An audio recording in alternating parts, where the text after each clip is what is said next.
When we think of Persia, we often picture grand palaces, mighty kings, and armies stretching across continents. But the story of Persia begins long before the empire of Cyrus the Great, long before the glory of Persepolis, and even long before the name Persia itself was spoken. The land we now call Iran is one of the oldest cradles of human civilization. It is a bridge between East and West, between the fertile plains of Mesopotamia and the rugged highlands of Central Asia. And for more than 10,000 years, people have lived, farmed, built, and dreamed here.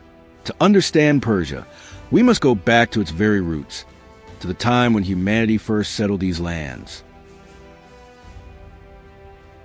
The Zagros Mountains in western Iran stand like great stone walls running from the north down to the Persian Gulf.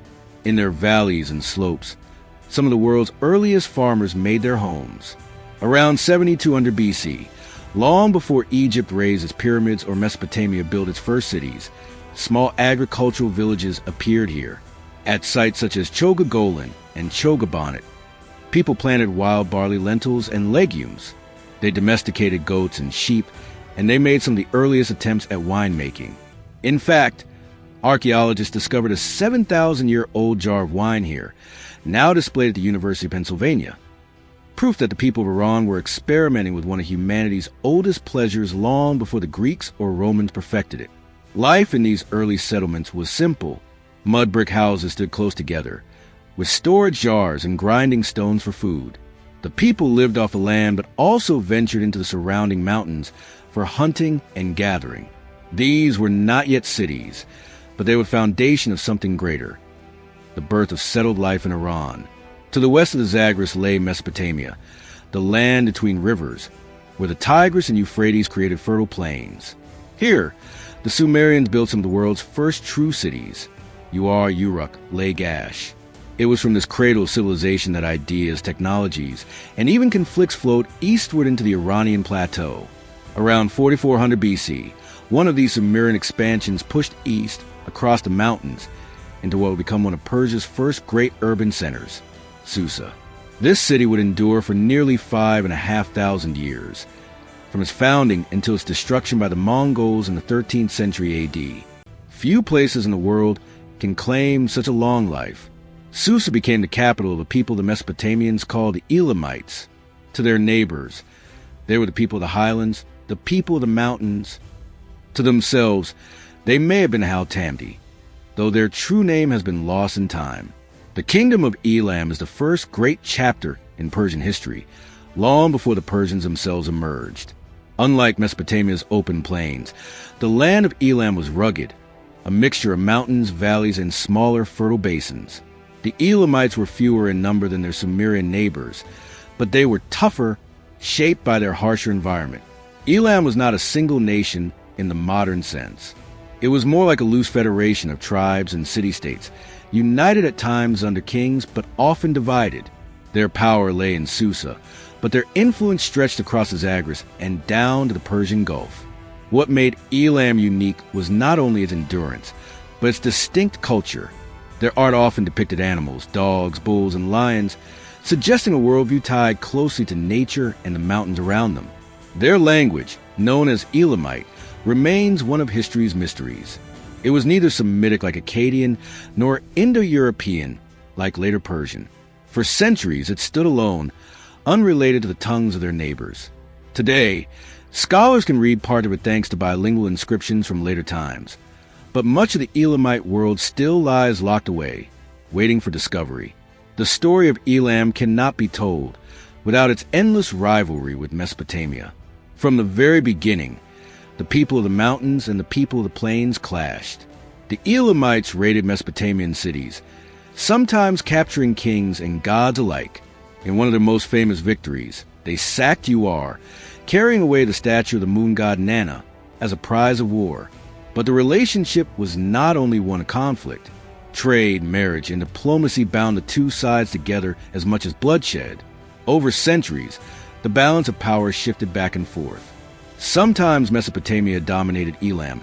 At other times, Elam struck back with fury. But this struggle set a pattern that would last for millennia.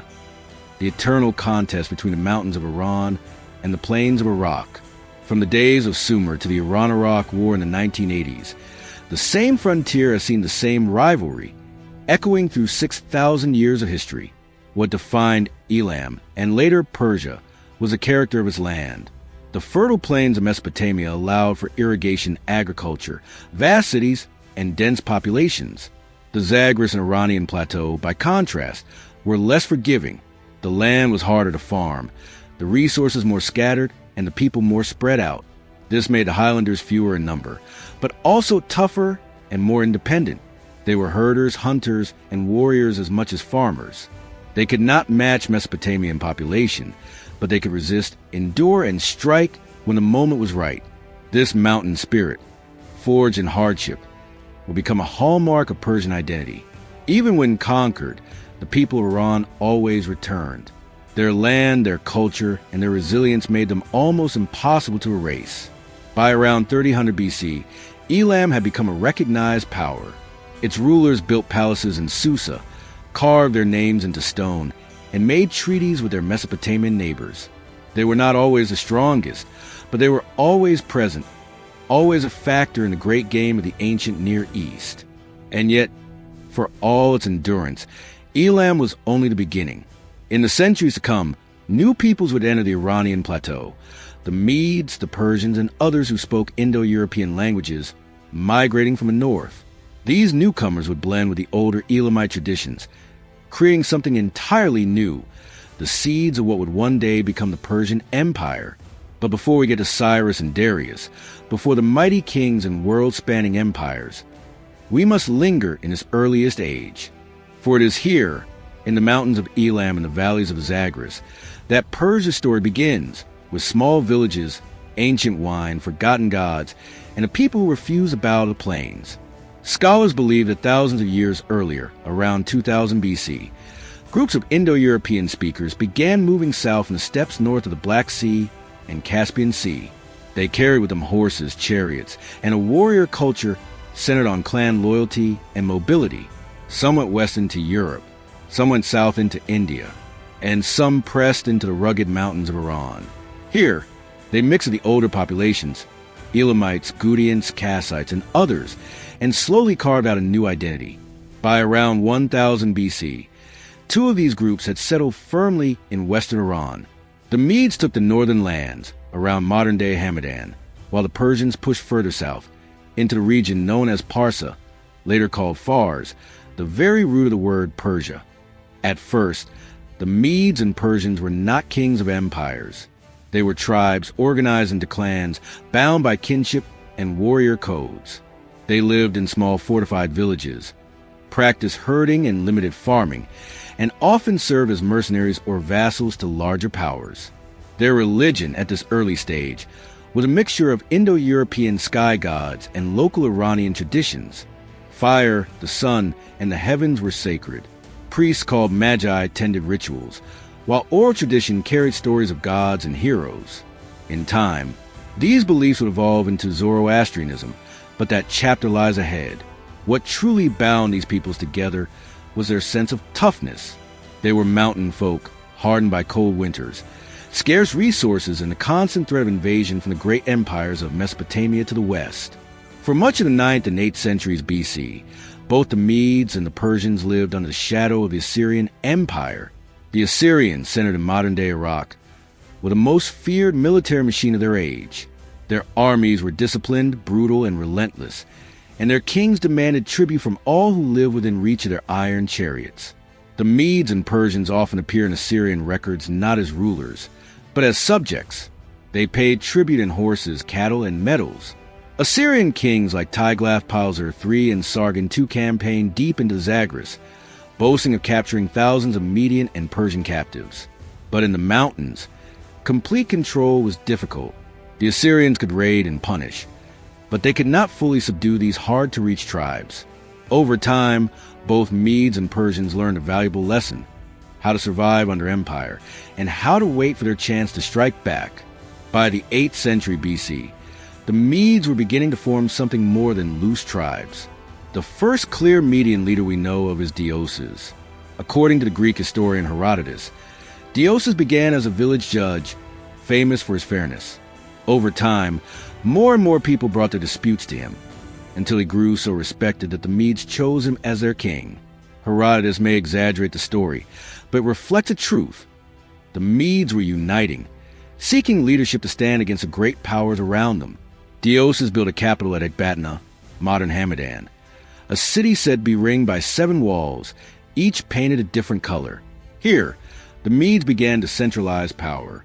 Deioces' successors, like Phraates, expanded Median influence and began pushing back against Assyrian dominance. The real turning point came under Cyaxares, one of the most important yet often overlooked figures in Iranian history.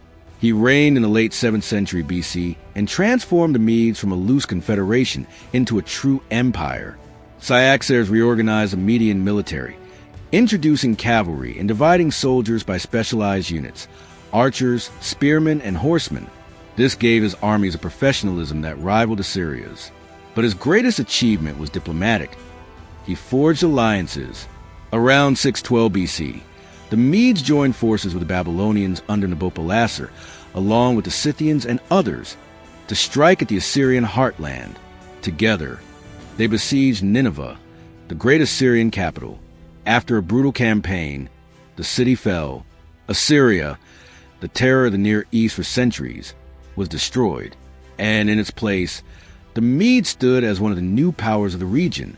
With Assyria gone, Cyaxares extended Median control across much of Iran, eastern Anatolia, and even parts of Central Asia. The Medes now ruled a true empire, stretching from the Zagros to the edges of the Caspian Sea. But the Medes did not last long. Their empire was young, and their hold over subject peoples was fragile. Among those subjects were the Persians, still a smaller tribe, but one destined for greatness.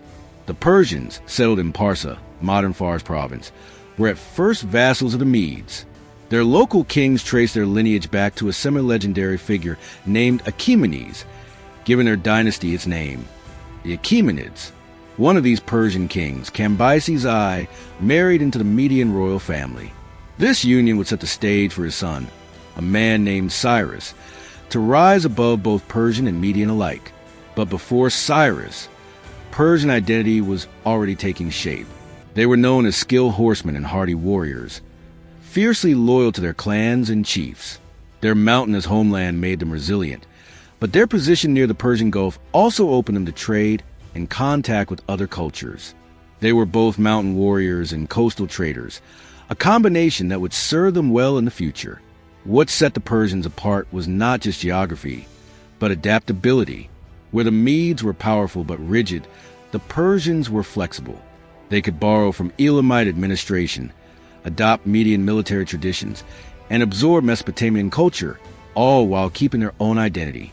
This blend, toughness from the mountains, openness from trade, and lessons from older empires, was the soil in which the Persian Empire would grow. By the mid-6th century BC, all the pieces were in place. The Medes were powerful but overstretched. The Babylonians were wealthy but decadent. The Persians were small but ambitious. And among them was a man destined to change the world, Cyrus the Great. When we think of Persia, one name rises above all others: Cyrus the Great. He was not just a conqueror. He was a builder of nations, a man remembered not only for the lands he conquered, but for the vision of empire he created. Before Cyrus, Persia was a minor kingdom, a vassal to the Medes. After Cyrus, Persia ruled the largest empire the world had ever seen, stretching from the Aegean Sea to the Indus River. His story marks the true beginning of the Persian Empire. Cyrus was born around 600 BC in the Persian homeland of Parsa, modern Fars province in southern Iran. He was the son of Cambyses I, king of the Persians, and a princess from a Median royal family. This marriage bound the Persians and the Medes together, at least in theory, but Persia was still subordinate to the Median Empire. The Medes, under King Astyages, were the senior partner, and the Persians their loyal vassals. From the start, Cyrus's life was wrapped in legend. According to Herodotus, Astyages had a dream that his grandson would one day overthrow him. To prevent this, he ordered the infant Cyrus to be killed, but the baby was secretly spared and raised by shepherds. When his true identity was later discovered, Astyages allowed him to live, perhaps out of guilt or superstition. Historians debate how much of this tale is true. But what matters is that Cyrus was remembered not just as a king, but as a figure of destiny, a man whose rise seemed foretold by fate itself. By the mid-6th century BC, Cyrus had grown into a capable leader of the Persians. His people were loyal, his warriors fierce, and his ambitions greater than his father's. In 550 BC, Cyrus rose in open rebellion against his grandfather, Astyages of Media. The war was hard-fought. At first, the Medes held the upper hand, but discontent was brewing within their ranks. Astyages had ruled harshly, and many of his nobles resented him. When the final battle came, large parts of the Median army defected to Cyrus. Astyages was captured, and the Median Empire collapsed.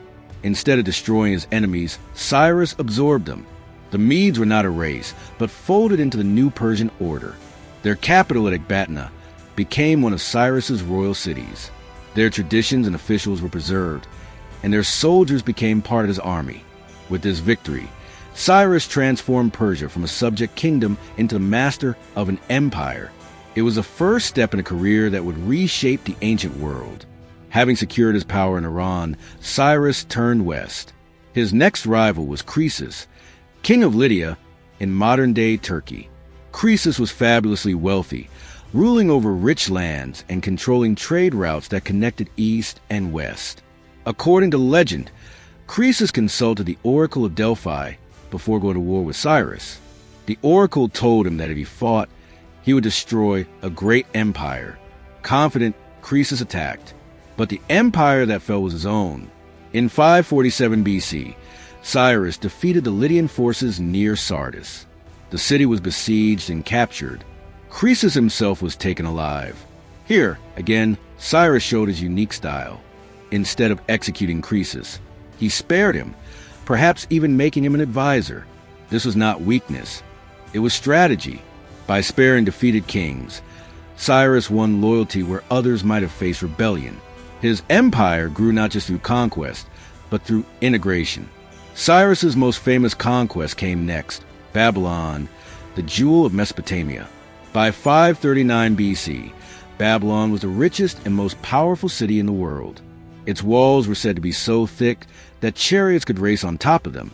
Its temples were filled with gold. But its king, Nabonidus, was unpopular. He had alienated the priesthood, neglected the great god Marduk, and disrupted the traditional festivals of the city. When Cyrus marched on Babylon, many within the city welcomed him as a liberator. The final battle came at Opis on the Tigris River, where Cyrus's forces crushed the Babylonian army. Soon after, his troops entered Babylon itself. Here, Cyrus showed once again why he was different. He did not sack the city. He did not massacre its people.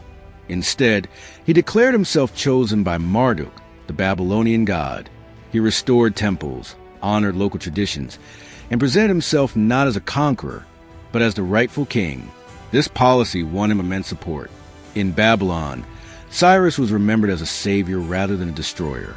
From this moment comes one of the most remarkable artifacts of the ancient world, the Cyrus cylinder. This clay cylinder, inscribed in Akkadian cuneiform, describes how Cyrus entered Babylon peacefully, restored its gods, and allowed exiled peoples to return to their homelands. For the Jews exiled in Babylon, this was a miracle.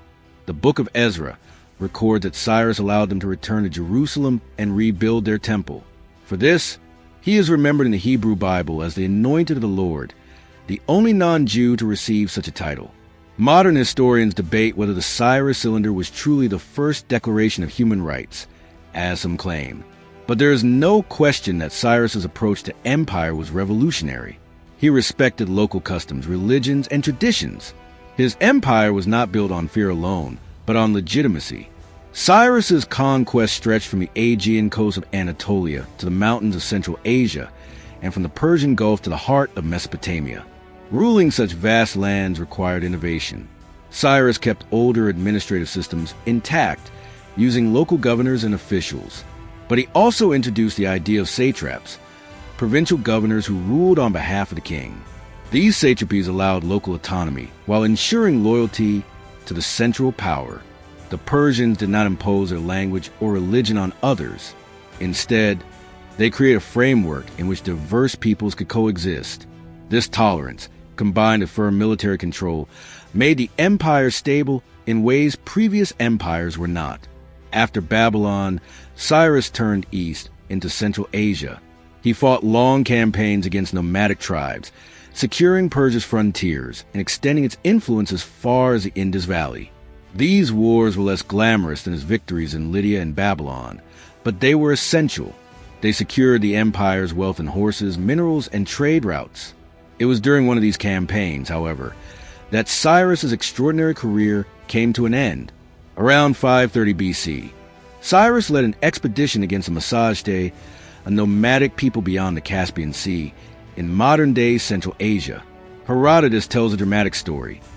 The queen of the Massagetæ, Tamaris, confronted Cyrus in battle.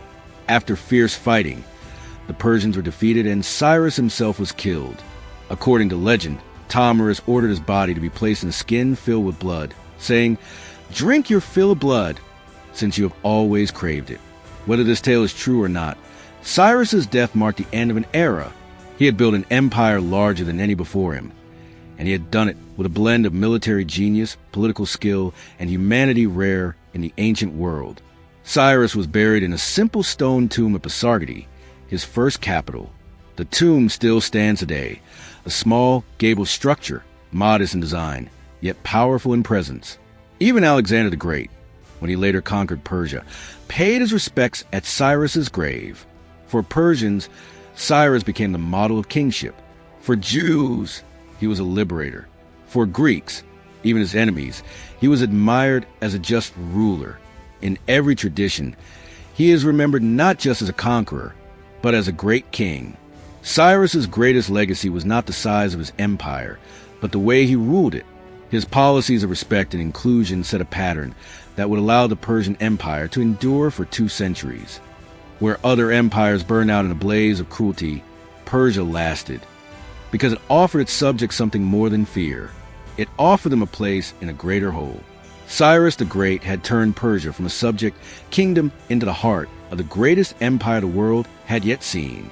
His successors would build upon his foundations, expanding his legacy and shaping the destiny of Asia, Europe, and beyond.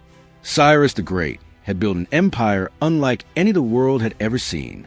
From the mountains of Iran, his rule stretched to Lydia in the west, Babylon in the south, and the steppes of Central Asia in the east. But in 530 BC, Cyrus fell in battle, and the future of Persia passed to his son, Cambyses II. Cambyses would prove a conqueror in his own right, adding new lands to Persia's dominion. But his reign would also be shadowed by controversy, ambition, and questions of madness. After him, another man would rise, not his son, but a distant cousin, a man whose reign would define the Persian Empire for centuries, Darius the Great. Cambyses II inherited the throne of Persia upon the death of his father. He was the son of Cyrus and the daughter of a Median noble, which gave him legitimacy in both Persian and Median eyes. He also inherited a mighty but fragile empire. Though Cyrus had conquered vast lands, the empire was still young.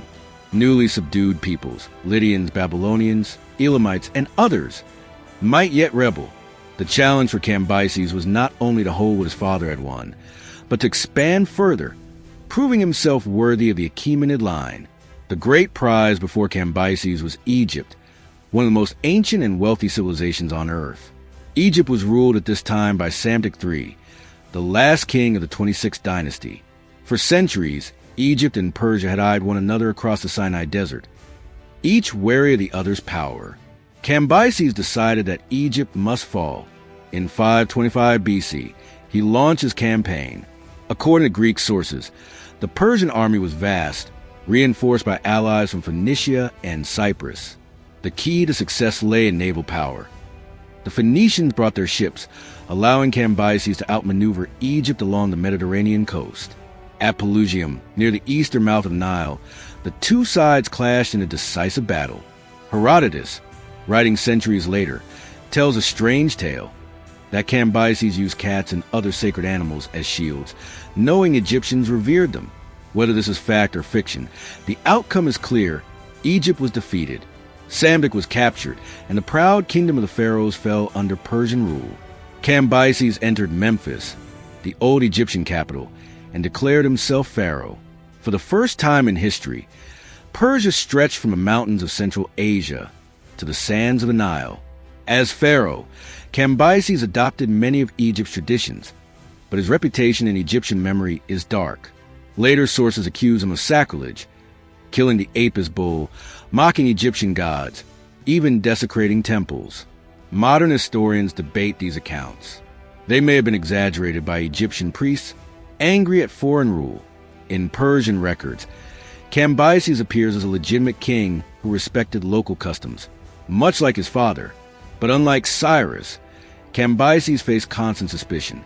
To the Egyptians, he was not a liberator but a conqueror. His reign was further troubled by revolts in other parts of the empire.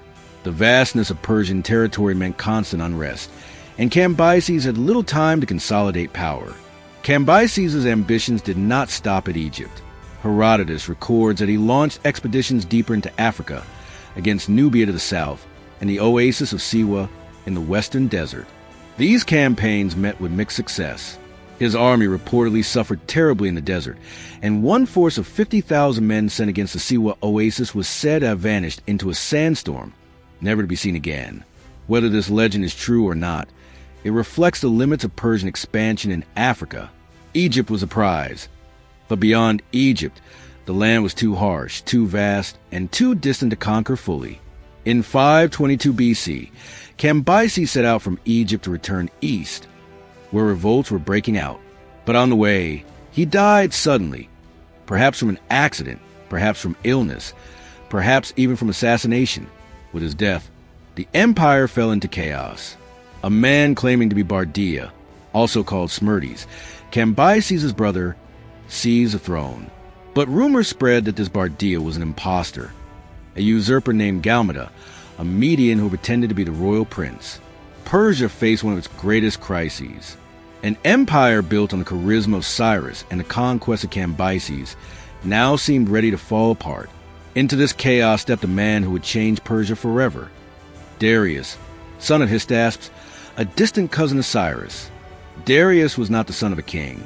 He was a noble, an officer in the royal guard, and a man of immense ambition. According to his own account, Darius and 6 other Persian nobles conspired against the usurper Galmada. They stormed his palace and killed him, restoring the throne to the Achaemenid line. In 522 BC, Darius declared himself king, but his claim was fragile. He was not the direct heir of Cyrus or Cambyses. To secure his rule, he would need more than conspiracy. He would need victories, legitimacy, and a new vision for the empire. The first years of Darius's reign were consumed by revolt. Nearly every corner of the empire rose up: Elam, Babylon, Media, even Persia itself. Kings declared themselves independent. Armies marched, and the empire seemed ready to splinter. Darius responded with relentless force. Over the course of a single year, he fought 19 battles and defeated 9 separate pretenders. His victories were brutal but decisive.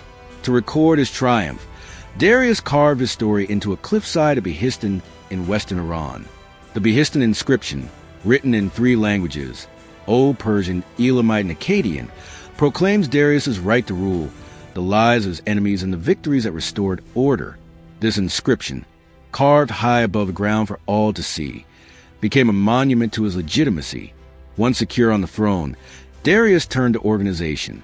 If Cyrus had been the conqueror and Cambyses the bold adventurer, Darius was the administrator, the builder of systems that would allow Persia to last. He divided the empire into around 20 satrapies, provinces, each governed by a satrap. These governors collected tribute, maintained order, and commanded local armies, but they were kept under strict royal oversight. Darius sent inspectors, known as the king's eyes and ears, to monitor them and report back. He standardized taxation, fixed tribute amounts, and introduced a common currency, the daric, a gold coin that became famous across the ancient world. He also improved infrastructure, building the Royal Road, a highway stretching more than 1,500 miles from Sardis in Anatolia to Susa in Persia. Relay stations allowed couriers to travel at remarkable speed. Herodotus claimed messages could cross the empire in just a week. Neither snow nor rain nor heat nor darkness could stop them, a phrase still echoed today in the creed of postal services. Darius also codified laws, seeking to balance local traditions with imperial authority. He presented himself not only as king of Persia, but as king of kings, ruler of many peoples united under his rule. His religious policies followed Cyrus's model of tolerance, but Darius was also personally devoted to Ahura Mazda, the chief god of the Zoroastrian faith. In the Behistun inscription, he credits Ahura Mazda for his victories, establishing a close link between religion and kingship. This did not mean he imposed Zoroastrianism on all subjects. Egyptians worshipped their gods, Babylonians honored Marduk, Jews prayed to Yahweh, but all acknowledged the overarching power of the Persian king, who ruled by divine favor. Darius was not only an organizer, he was also a conqueror. Under his reign, Persia expanded further than under Cyrus or Cambyses. To the east, his armies pushed into the Indus Valley, bringing parts of modern Pakistan under Persian control. To the north, he fought the Scythians, nomadic horsemen who roamed beyond the Danube. This campaign was less successful. The Scythians avoided battle, using hit-and-run tactics. But even here, Darius left his mark, securing Thrace and Macedonia as Persian vassals. By around 500 BC, the Achaemenid Empire under Darius stretched from the Aegean Sea in Europe to the Indus River in South Asia, and from the steppes of Central Asia to the deserts of Egypt and Libya.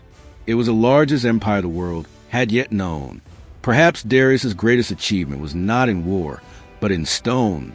He began construction of Persepolis, the ceremonial capital of Persia, built on a massive terrace with staircases wide enough for horsemen.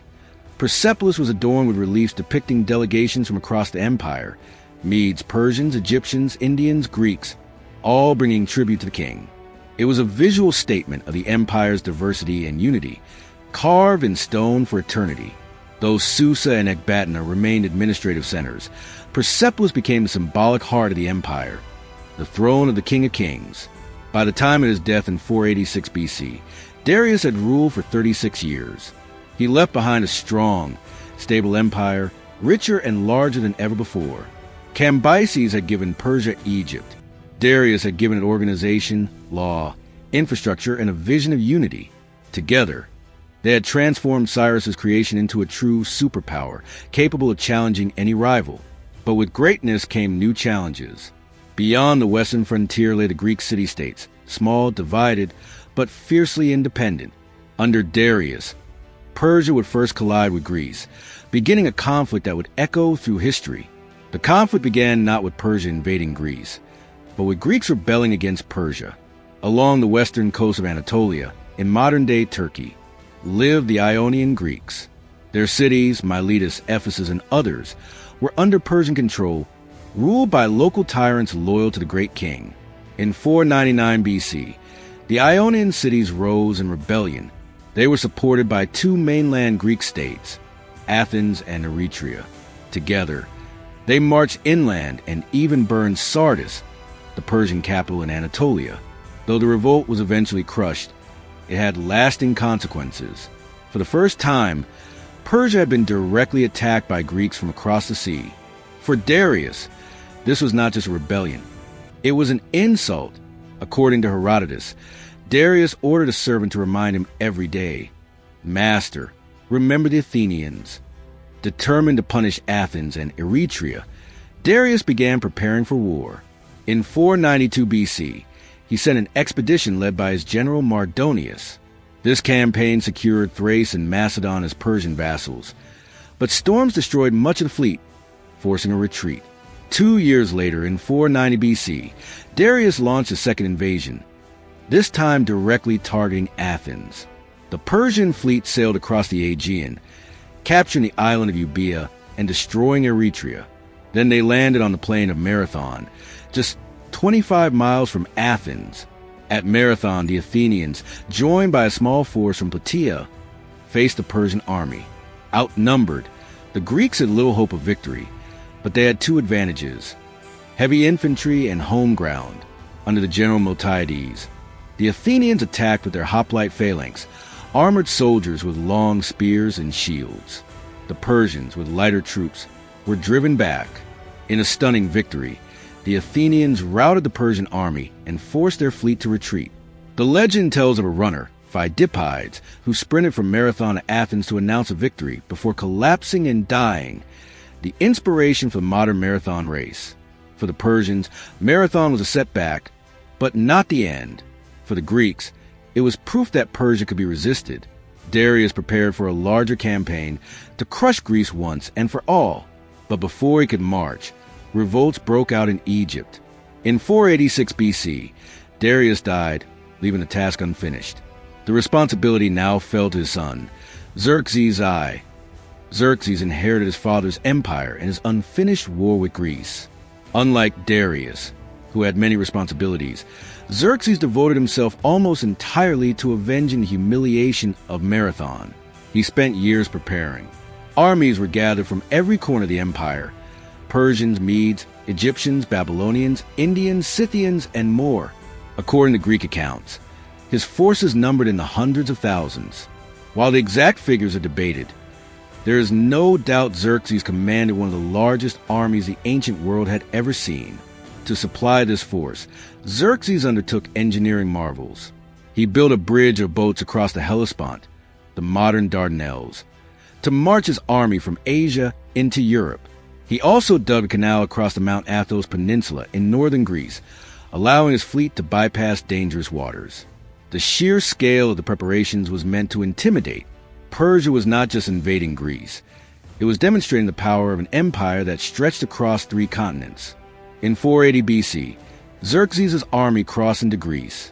The first major resistance came at Thermopylae, the Hot Gates, a narrow pass between mountains and sea. Here, a small Greek force blocked the Persian advance. At its heart were 300 Spartans, led by their king Leonidas, joined by several thousand allies. For days, they held the pass, using the narrow terrain to neutralize the Persian numbers. Herodotus tells of desperate combat, of waves of Persians thrown back, of Xerxes watching as his best troops, the elite immortals, failed to break the line. Eventually, the Persians discovered a mountain path and surrounded the Greeks. Leonidas and the Spartans fought to the death, becoming legends of courage and sacrifice. Though Thermopylae was a Persian victory, it came at heavy cost. It also became a symbol. The Greeks had shown that even the mightiest empire could be resisted. With the pass open, Xerxes marched south. Most of Greece fell back, and Athens itself was abandoned. The Persians entered the city and burned the Acropolis, exacting revenge for the burning of Sardis decades earlier. But the war was not yet won. The Greeks had retreated to the sea, where their navy, under Athenian leadership, prepared for a decisive battle. At Salamis, near Athens, the Greek fleet lured the Persians into narrow waters. The massive Persian fleet, though larger, struggled to maneuver in confined straits. The smaller, more agile Greek triremes rammed and sank ship after ship. Xerxes, watching from a throne on the shore, saw his fleet collapse in chaos. The defeat was devastating. Without naval supremacy, supplying his vast army in Greece became impossible. Fearing being cut off, Xerxes withdrew with much of his force, leaving his general Mardonius to continue the campaign. The final showdown came the next year, in 479 BC at Plataea. Here, the combined Greek forces, Spartans, Athenians, and others, met the Persians under Mardonius. The battle was fierce, but Greek heavy infantry once again proved decisive. Mardonius was killed, and the Persian army was routed. At the same time, the Greek navy won another victory at Mycale, destroying what remained of the Persian fleet. With these defeats, the Persian invasion collapsed. Xerxes returned to Persia, and Greece remained free. To the Greeks, the Persian wars became a story of heroic resistance. Marathon, Thermopylae, Salamis, Plataea, etched into their collective memory as a triumph of freedom over tyranny. To the Persians, however, these wars were a distant campaign at the empire's edge. The loss was significant, but Persia remained the most powerful state in the world. Egypt, Babylon, and Asia still paid tribute. The defeat in Greece did not end the empire, but marked the limits of its expansion westward. The Persian Wars shaped history on both sides. For Greece, victory fostered a sense of unity and confidence. Athens emerged as a naval power, leading the Delian League, which in time grew into the Athenian Empire. The cultural flowering of classical Greece, philosophy, drama, democracy, all followed in the shadow of these wars. For Persia, the wars were a reminder that empire had limits. Xerxes had commanded the greatest army of his time, yet he could not subdue a small, fractured land like Greece.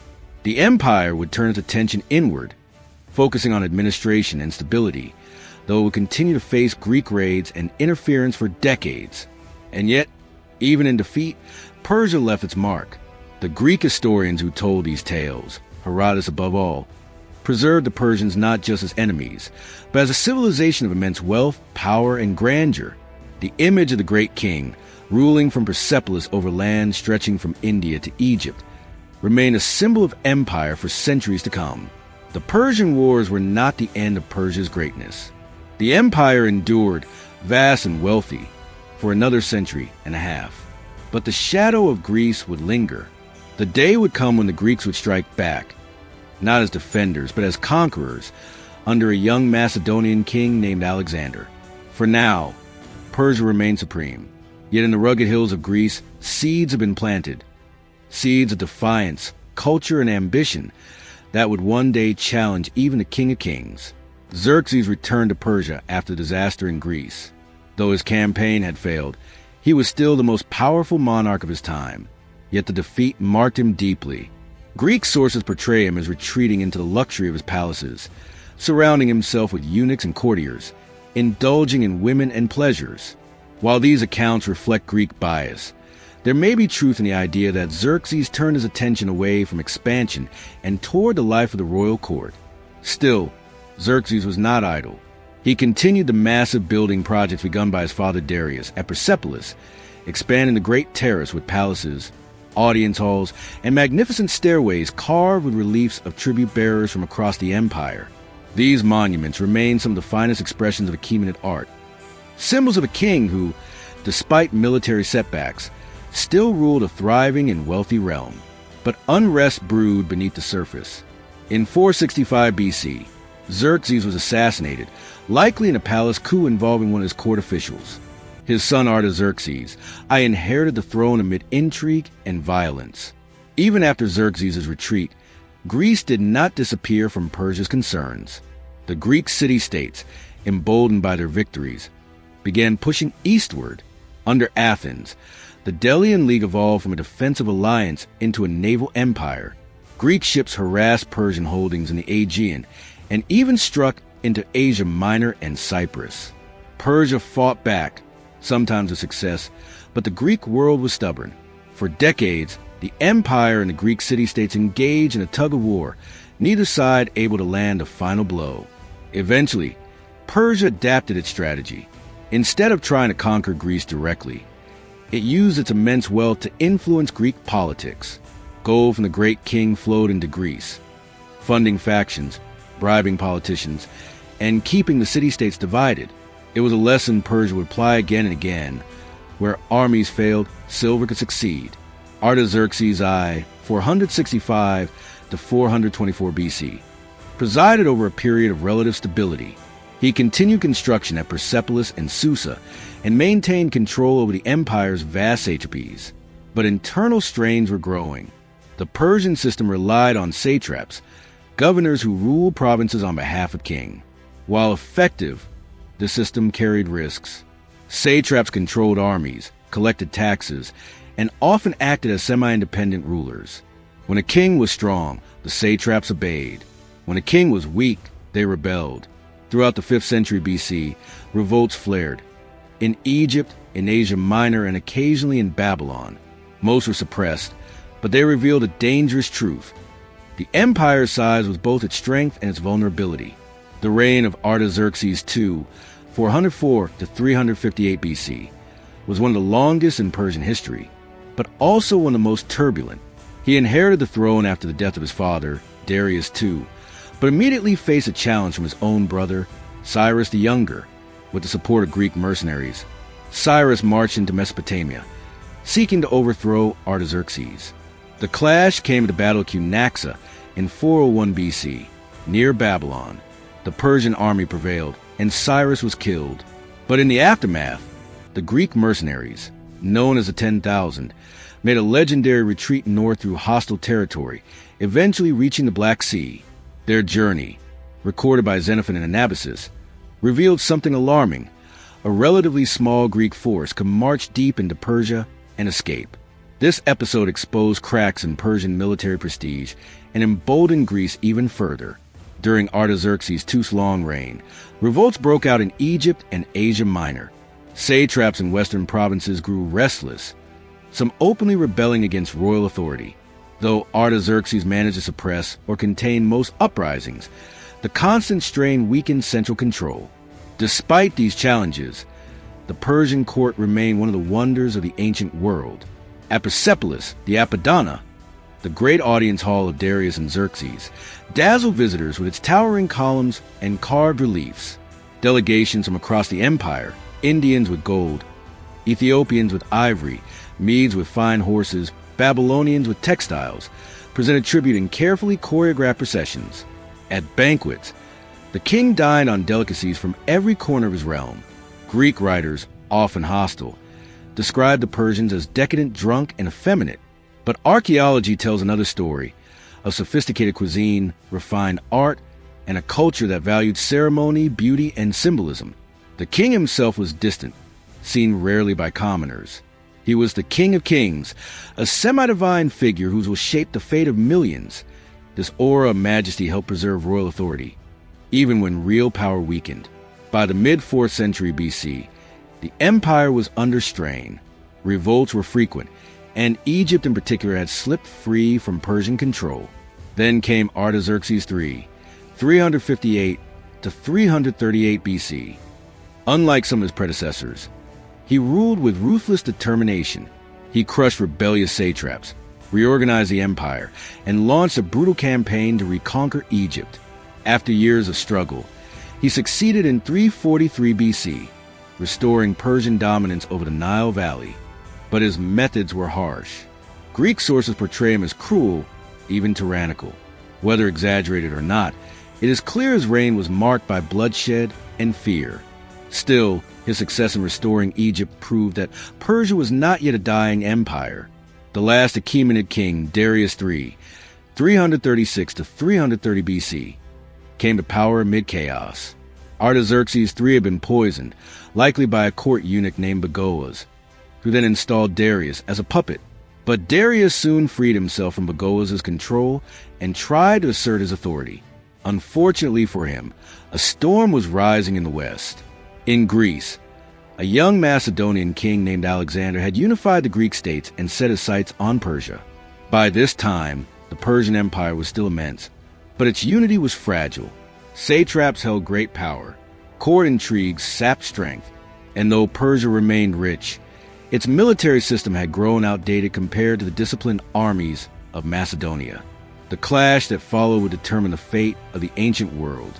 Under the later Achaemenids, art, architecture, and religion thrived. Zoroastrianism remained the empire's spiritual backbone, influencing ideas of kingship, morality, and cosmic struggle. Royal inscriptions invoked Ahura Mazda, the wise lord, as the divine protector of the king and empire. Meanwhile, Persia's role as a hub of trade and culture between East and West continued. Gold, spices, silk, horses, and knowledge flowed across the empire.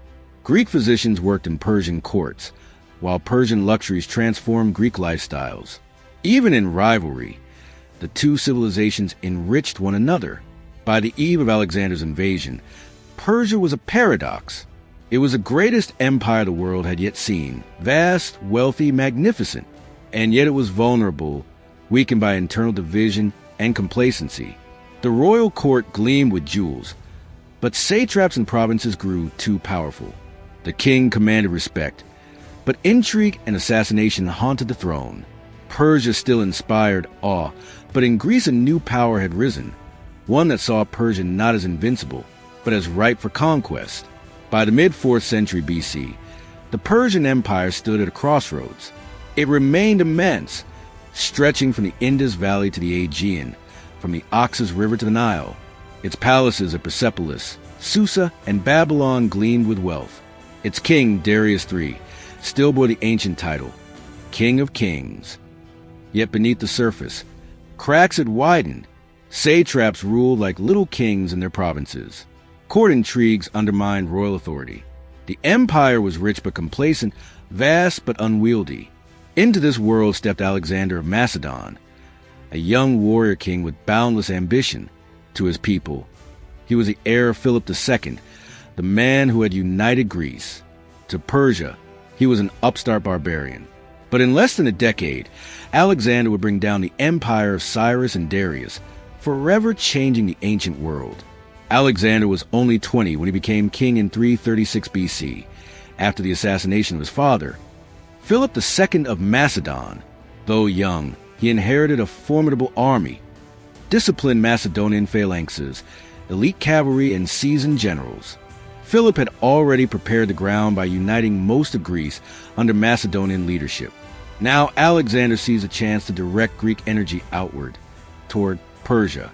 For the Greeks, Persia was both enemy and opportunity. The memory of Marathon, Thermopylae, and Salamis still burned bright. Persia was seen as eternal foe, and also the richest prize imaginable. Alexander declared his invasion a war of revenge for Persia's past attacks on Greece. But in truth, it was conquest. Nothing less than the dream of ruling Asia in 334 BC. Alexander crossed the Hellespont into Asia Minor with about 40,000 men. He visited the legendary site of Troy, paying homage to Achilles, his hero. Then he marched east to face the Persians. The first clash came at the river Granicus. Persian satraps had gathered forces, including cavalry and Greek mercenaries. They expected to crush the young Macedonian king quickly. Instead, Alexander led a daring charge across the river, spear in hand. His cavalry smashed into the Persian line, and after fierce fighting, the Persians broke. Many Greek mercenaries were killed. Others were taken prisoner. The victory opened the way into Asia Minor. One by one, Persian-held cities fell. Some welcomed Alexander as a liberator. Others resisted and were subdued. Already, the image of Persian invincibility was cracking. At Halicarnassus, in modern Bodrum, Alexander faced a tough challenge. The city was heavily fortified and defended by Persian forces under Memnon, a skilled Greek mercenary commander loyal to Darius. After a brutal siege, the defenders burned the city and withdrew, but Alexander had won. He pressed on, sweeping to the Aegean coast, cutting Persian power out of Western Asia Minor. Every victory brought new allies, new supplies, and new prestige. The world was beginning to see Alexander not as a reckless youth, but as a conqueror to be reckoned with. In 333 BC, Alexander marched south into Syria. Darius III, finally taking the threat seriously, gathered a massive army to stop him. The two forces met at Issus, near the coast. Though outnumbered, Alexander used the terrain to his advantage, forcing the larger Persian army into a narrow plain. The battle was fierce. At the height of the fighting, Alexander led a cavalry charge straight at Darius. The great king, seeing Alexander bearing down on him, lost his nerve. He fled the battlefield, abandoning his army, and more disastrously, his family. Darius's mother, wife, and children were captured by Alexander, who treated them with respect and honor. But the psychological blow was immense. The King of Kings had fled before a foreign invader. The myth of Persian invincibility was shattered. Instead of pursuing Darius immediately, Alexander turned south into Egypt, where Persian rule was deeply unpopular. The Egyptians, resentful of Persian domination, welcomed him as a liberator. At Memphis, he was crowned pharaoh, adopting the role of a native king. He founded a new city on the Nile Delta, Alexandria, which would one day become the greatest metropolis of the ancient world. In Egypt, Alexander also visited the oracle of the god Ammon at the Siwa Oasis. There, he was reportedly hailed as the son of Zeus Ammon, reinforcing his image as a divinely chosen ruler. With Egypt secure, Alexander turned east once more. The heart of Persia awaited.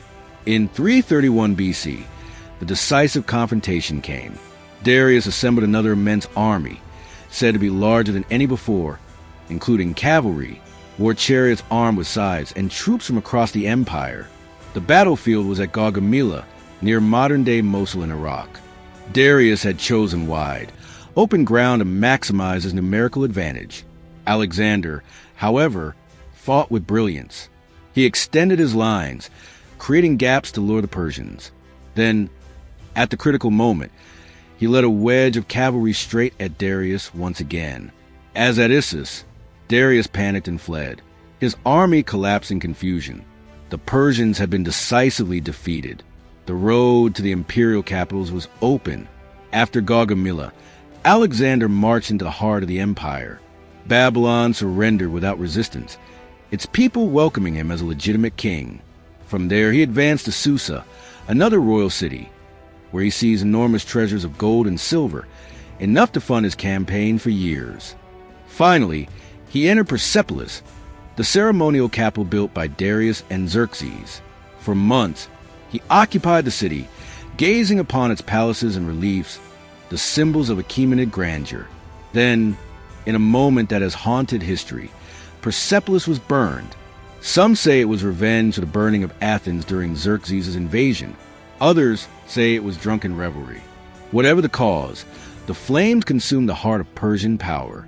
The empire of Cyrus and Darius lay in ashes. Darius III fled east, trying to gather new forces and provinces, but his authority was gone. Many satraps deserted him. Others plotted against him. In 330 BC, near modern-day Iran, Darius was betrayed by his own satrap Bessus, captured and killed. When Alexander arrived, he found the great king's body. According to Greek accounts, Alexander honored Darius with a royal funeral, declaring himself the rightful successor. In this act, he positioned himself not as Persia's destroyer, but as the new king of kings. With Darius dead, Alexander assumed the full mantle of the Persian monarchy. He adopted Persian dress, customs, and court rituals. He married Persian noblewomen and encouraged his officers to do the same. To many Greeks, this was shocking, a betrayal of their ideals. But to Alexander, it was necessary. He was no longer just Macedonian king. He was ruler of a vast, multicultural empire. By blending Greek and Persian traditions, he sought to create a new order. Thus ended the dynasty founded 2 centuries earlier by Cyrus the Great. From humble beginnings in the mountains of Fars, the Achaemenids had built the greatest empire of their age. They had ruled with tolerance, grandeur, and vision. They had faced challenges, suffered defeats, and endured triumphs. But in the end, they fell not to internal rebellion, nor to slow decay, but to the whirlwind of Alexander, a conqueror whose genius and ambition outmatched their own. The Persian Empire was gone, yet Persia itself endured. Its traditions, culture, and influence did not vanish. They shaped Alexander's new empire and would continue to shape civilizations long after his death. For the Greeks, the fall of Persia was a triumph, the final chapter of a century-old rivalry. For the Persians, it was a tragedy, but also a transformation. Their empire had ended, but their culture survived, adapted, and endured. Even Alexander, the conqueror, recognized Persia's majesty. He honored its kings, adopted its customs, and envisioned a future in which Greek and Persian would be one. And though the Achaemenids were gone, Persia would rise again, under new dynasties, new conquerors, and new dreams. For Persia was not just an empire. It was a civilization, eternal and resilient. When Alexander the Great died suddenly in 323 BC, the world he had conquered was thrown into chaos. He left no clear heir, only a vast empire stretching from Greece to India, and generals too ambitious to share it. Persia, the heart of the fallen Achaemenid Empire, now found itself caught in the struggle. For nearly 2 centuries, it would be ruled by foreign kings, Greeks who tried to govern the land of Cyrus and Darius. Yet Persian traditions did not vanish. They endured, adapted, and quietly reshaped their new rulers. This is the story of Hellenistic Persia and the empire of the Seleucids. Alexander's death was sudden and shocking. At only 32, he had no adult heir. His generals, the Didakai or successors, carved up the empire among themselves.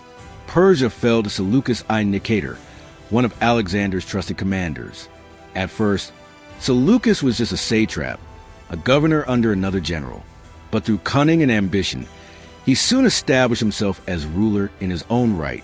By 305 BC, he declared himself king, founding the Seleucid dynasty. The Seleucid Empire stretched from Anatolia and Syria through Mesopotamia and Persia, reaching as far east as the Indus Valley. It was in many ways a continuation of Alexander's empire, but with Persia at its center. Seleucus and his successors saw themselves as heirs of both Alexander and the Persian great kings. They built new cities in Greek style, but often upon Persian foundations. The most famous was Seleucia on the Tigris, near Babylon, founded around 305 BC. It quickly became a major hub of trade and administration, replacing Babylon as the region's chief city. The Seleucids also ruled from Antioch, in modern-day Turkey, and Susa, the old Persian capital. They inherited not just territory, but the Persian tradition of governing a vast, diverse empire. Life under the Seleucids was marked by cultural fusion. Greek became a language of administration, but Persian customs remained strong in daily life. Greek settlers, soldiers, and administrators moved into Persia, founding colonies and cities. They brought with them their architecture, theaters, temples, and gymnasia.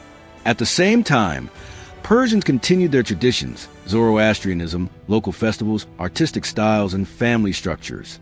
Instead of replacing Persian culture, the Seleucids learned to live alongside it. Coins from this era show Greek-style portraits of kings on one side, and Persian symbols like lions, bulls, or fire altars on the other. It was a hybrid world, neither fully Greek nor fully Persian, but something new.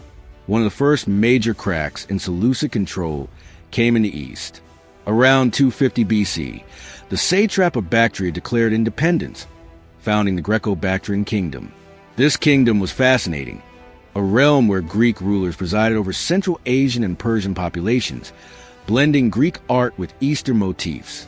In time, Greco-Bactria would even give birth to the Indo-Greek kingdoms in India, where Greek kings minted coins with both Greek and Indian gods. But for the Seleucids, Bactria's breakaway was a serious blow, showing how difficult it was to maintain control over Persia's vast frontiers. Even more threatening were the Parthians, a nomadic people from the steppes of northeastern Iran.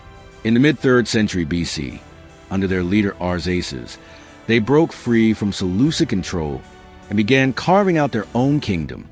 At first, the Seleucids dismissed them as a nuisance, but over time, the Parthians grew stronger, capturing more territory and building what will one day become a new Persian empire, the Parthian Empire. The rise of the Parthians was a sign that Seleucid power in Persia was weakening.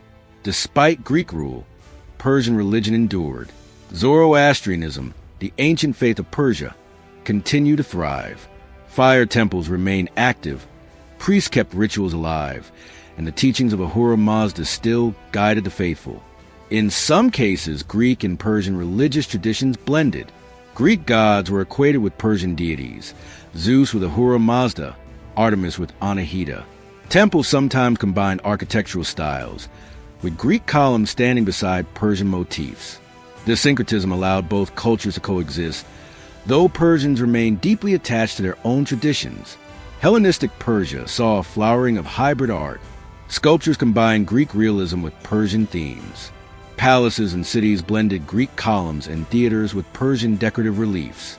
Seleucid coins often bore the portrait of the king in Greek style, but the reverse side displayed symbols meaningful to Persians.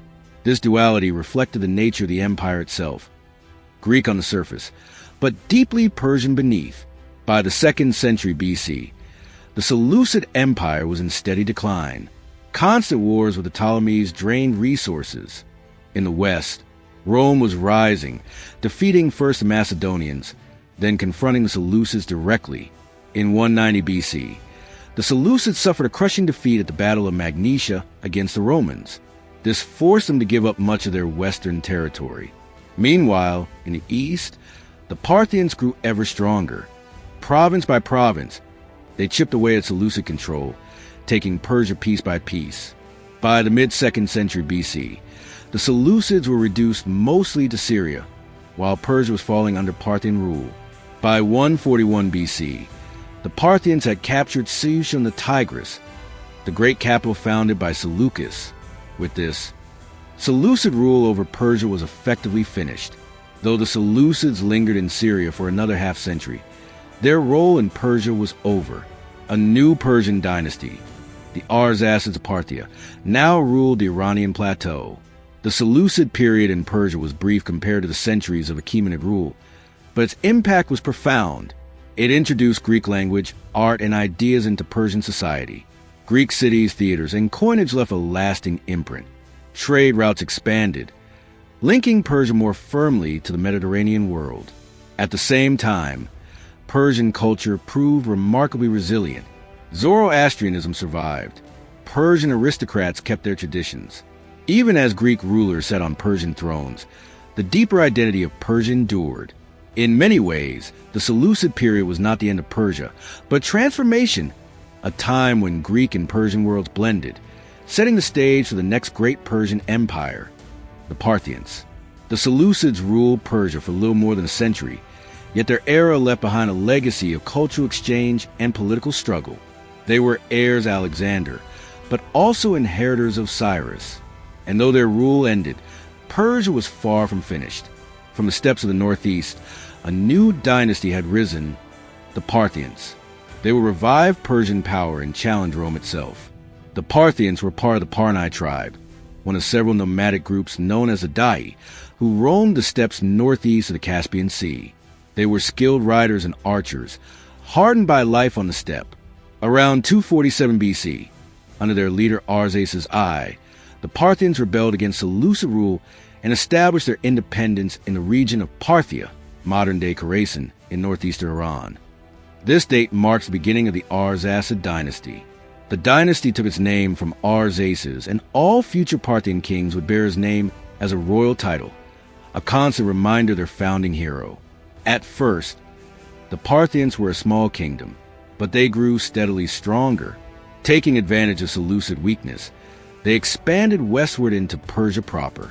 By the mid-2nd century BC, under Mithridates I 171 to 132 BC, the Parthians transformed into a true empire.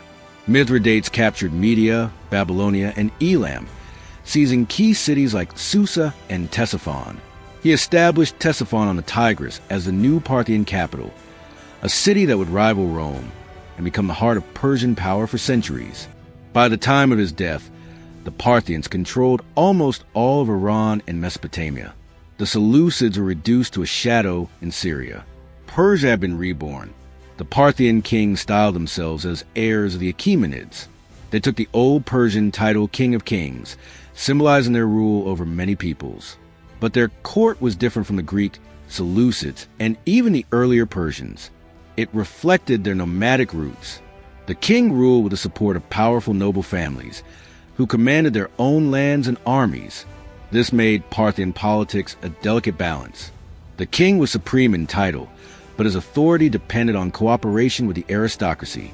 Parthia was thus a centralized empire than a confederation of noble houses under a royal dynasty. This system could be both a strength and a weakness. It gave the Parthians resilience, but also created instability, with frequent struggles over succession. As the Parthians rose, they soon faced a new rival, the Romans. By the 1st century BC, Rome had conquered much of the eastern Mediterranean and pushed into Asia. Inevitably, they collided with Parthia. The first great clash came in 53 BC at the Battle of Carrhae. Marcus Licinius Crassus, one of Rome's richest men and part of the first triumvirate with Julius Caesar and Pompey, invaded Parthia with 7 legions, around 40,000 troops. He expected an easy victory. Instead, he marched into disaster. The Parthian general Surina, with perhaps 10,000 cavalry, lured the Romans into the desert plains. Wave after wave of horse archers showered the legions with arrows. Roman shields and armor could not withstand the endless barrage. Whenever the Romans tried to charge, the horsemen withdrew, firing as they retreated. When the Romans faltered, Parthian cataphracts charged in, shattering their formations. At Carrhae, the Romans were annihilated. Crassus himself was killed. Of 40,000 Romans, most were slain or captured. It was one of Rome's greatest defeats, and a triumph that announced Parthia as a true equal to Rome. The Battle of Carrhae was only the beginning. For the next 3 centuries, Rome and Parthia clashed repeatedly, fighting over Armenia, Mesopotamia, and influence in the east. Neither side could achieve total victory. Rome was strong in infantry and discipline. Parthia was unmatched in cavalry and mobility. Their wars often ended in stalemates or uneasy treaties. To the Romans, Parthia was the only power they recognized as a rival on equal terms. To the Parthians, Rome was both a threat and an opportunity, a dangerous neighbor, but also a partner in diplomacy and trade. The Parthians were not only warriors, they were also skilled diplomats and traders. Their empire sat at the crossroads of East and West, controlling key routes of the Silk Road. Chinese silk, Indian spices, and Persian goods flowed west through Parthia, while Roman glassware, wine, and silver moved east. The Parthians grew wealthy from this trade, acting as middlemen between Rome and China. They played a central role in connecting the ancient world. Parthian politics, however, were unstable. The power of the noble families often led to civil wars and disputed successions. Kings were overthrown, rivals supported by Rome, or internal factions. This instability weakened the empire, even as it stood as Persia's defender. Despite these struggles, under kings like Mithridates II, 124 to 91 BC, and later Orodes II and Phraates IV, the Parthians reached their height. They controlled Iran, Mesopotamia, and Armenia, and stood as Rome's equal. Parthia was not as centralized as the Achaemenids, but it was resilient. It adapted to challenges and endured for nearly 5 centuries. By the 2nd century AD, however, the Parthians were weakening. Internal divisions grew sharper. Rome, under emperors like Trajan and Septimius Severus, launched new invasions, at times capturing Ctesiphon. Though the Parthians survived, they could not reform their fragile political system. The nobility's power meant kings were often weak, and succession disputes tore the empire apart. In the early 3rd century AD, a new power rose in Persia. The Sasanians, a dynasty from Persis, modern Fars. In 224 AD, Ardashir defeated the last Parthian king, Artabanus IV, and founded the Sasanian Empire. Thus ended the Arsacid dynasty. The Parthians were the bowmen of the steppe, the horse lords of Iran, and the shield against Rome. For nearly 5 centuries, they carried the torch of Persia, proving that even after conquest, the spirit of Cyrus and Darius still burned bright. But history never rests. From the south, a new dynasty was rising, the Sasanians, who would take Persia to even greater heights. When the Parthian Empire collapsed in the early 3rd century AD, many thought Persia might fade from history. For centuries, the Arsacid kings had defended Iran against Rome, but internal weakness and aristocratic infighting had eroded their strength. Then, from the southern province of Persis, modern Fars, the ancient heartland of Cyrus the Great, a new dynasty arose, fierce, ambitious, and determined to restore Persian greatness. They were the Sasanians, and under their rule, Persia experienced a renaissance. For 4 centuries, they built one of the most powerful empires of the ancient world, rivaling Rome and later Byzantium. They revived Persian culture, expanded Zoroastrian religion, and left monuments whose ruins still awe visitors today. The founder was Ardashir I, a local ruler in Persis and descendant of a priestly family linked to the temple of the goddess Anahita. In 224 AD, he defeated the last Parthian king, Artabanus IV, at the Battle of Hormozgan. Ardashir proclaimed himself King of Kings of Iran, reviving the ancient Achaemenid title. From the start, his message was clear. The Sasanians were not merely successors to the Parthians. They were the rebirth of Persian imperial glory. Unlike the Parthians, whose nobility often rivaled royal authority, the Sasanians built a centralized state. The king stood at the top, supported by a bureaucracy, military leaders, and the Zoroastrian priesthood. Powerful noble families still existed, but the Sasanians worked to curb their independence. The empire was organized into provinces, each ruled by appointed governors loyal to the Shahanshah, the king of kings. This strong monarchy allowed the Sasanians to act decisively, expand aggressively, and resist foreign threats. Under the Sasanians, Zoroastrianism became not just a tradition, but a state religion. Fire temples flourished. Priests held high positions, and royal ideology was closely tied to the teachings of Ahura Mazda. The Avesta, the sacred texts of Zoroastrianism, were codified more systematically during this period. Rituals, festivals, and laws were reinforced, shaping Persian identity. This religious revival also created tension. Other faiths, Jews, Christians, Manichaeans, were tolerated at times but persecuted at others, especially when they were seen as politically dangerous or aligned with Rome. The true architect of early Sasanian greatness was Shapur I, 240 to 270 AD, the son of Ardashir. Shapur expanded the empire eastward into Central Asia and westward against Rome. His greatest triumph came in 260 AD, at the Battle of Edessa, where he captured the Roman Emperor Valerian, the only Roman emperor ever taken alive by a foreign enemy. Legends say Shapur used Valerian as a footstool when mounting his horse. Whether true or not, it symbolized Persia's resurgence as Rome's equal, or even superior. Shapur also built great cities, such as Gunshaper, which later became a center of learning, and monumental rock reliefs at Nakshi Rustam, showing Persian kings triumphant over Romans. The Sasanian capital was Ctesiphon, on the Tigris River near modern Baghdad.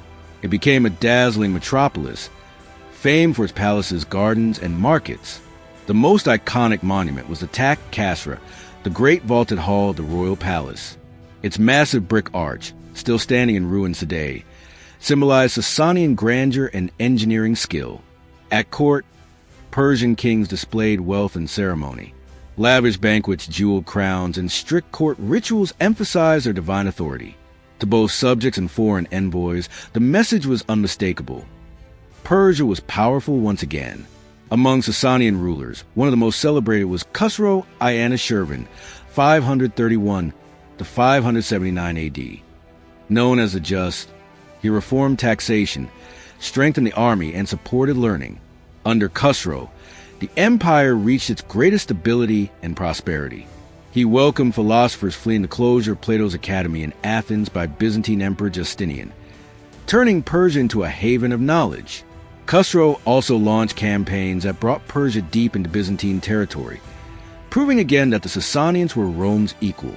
In the early 7th century, under Khusro II, 590 to 628 AD, Persia reached the height of its territorial expansion. His armies conquered Syria, Palestine, and even Egypt, bringing the empire to the Mediterranean shores. For a moment, it seemed Persia might triumph completely over Byzantium, but the tide turned. The Byzantine emperor Heraclius launched daring counterattacks, striking into Persia itself. By 628 AD, Khusro II was overthrown and executed. The empire, exhausted by decades of war, was left vulnerable. Just a few years later, a new force appeared on Persia's borders. The Arabs, united under the banner of Islam, weakened by endless wars with Byzantium and internal strife. The Sasanians were unable to withstand the Arab onslaught. In 636 AD, at the Battle of Al-Qadisiyah, Persian forces were defeated. In 651 AD, the last Sasanian king, Yazid III, was killed. With his death, the Sasanian dynasty ended. Persia, once the equal of Rome, now became part of the rapidly expanding Islamic Caliphate. For over 1,000 years, from Cyrus the Great to Khusro the Just, Persia stood as one of the world's great civilizations. Empires rose and fell, but Persia endured, always reborn, always renewed. The Sasanians were the last to carry that ancient flame. Their empire fell, but their spirit passed into the new world of Islam, and through it, their influence reached across continents and centuries. Persia was not just an empire. It was an idea of kingship, of culture, of resilience. And that idea would never die.